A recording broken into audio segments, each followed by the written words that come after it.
Good morning, everyone.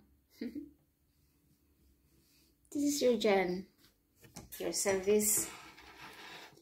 So, kape?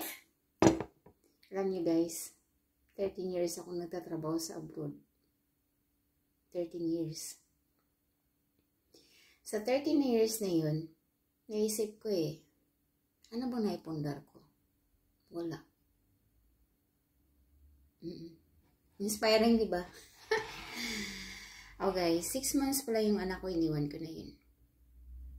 Diba, kakalungkot? Hindi ko siya nakasama, hindi ko siya napalaki. So, pero ito, lumawan pa rin ako. Single mom. Kasi, iniwan na kami ng tatay niya.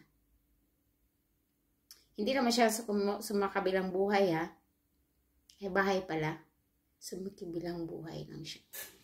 Kinuha na siya ni Lord, kaya ito ako, lumalaban talaga ako sa buhay everyday. Alam mo kung bakit ko ito sinasabi? Dahil kahapon kasi, yung humili ni Father, sabi niya, speak up.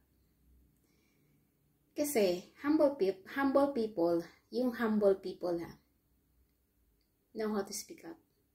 Alam paano ikwento yung buhay. Kung paano ka nag-survive. Kaya doon ako na-inspired. Sabi ko, oo nga, ano bang gamit ang Facebook ko? Bakit ko hindi ikwento yung buhay ko? Kasi, karamihan sa mga nababasa ko, minsan, dumadaan sa newsfeed ko. Okay? Dumadaan sa newsfeed ko. Sabihin nila, pagod na ako, ayaw ko na, sarap magbigti. Diba? Never ever pumasok sa isip ko ng ganyan.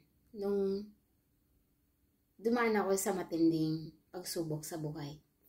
Never. Alam mo, malaki ang faith, tiwala ko sa taas. Sabi ko, Lord, ikaw nang bahala sa akin. Kasi hindi ko kontrol ang buhay ko ikaw lang ang may kontrol. So, pabaya ko sa iyo lahat. Kung ano man itong pinagdaanan ko ngayon. Yun lang po for now. I love you all.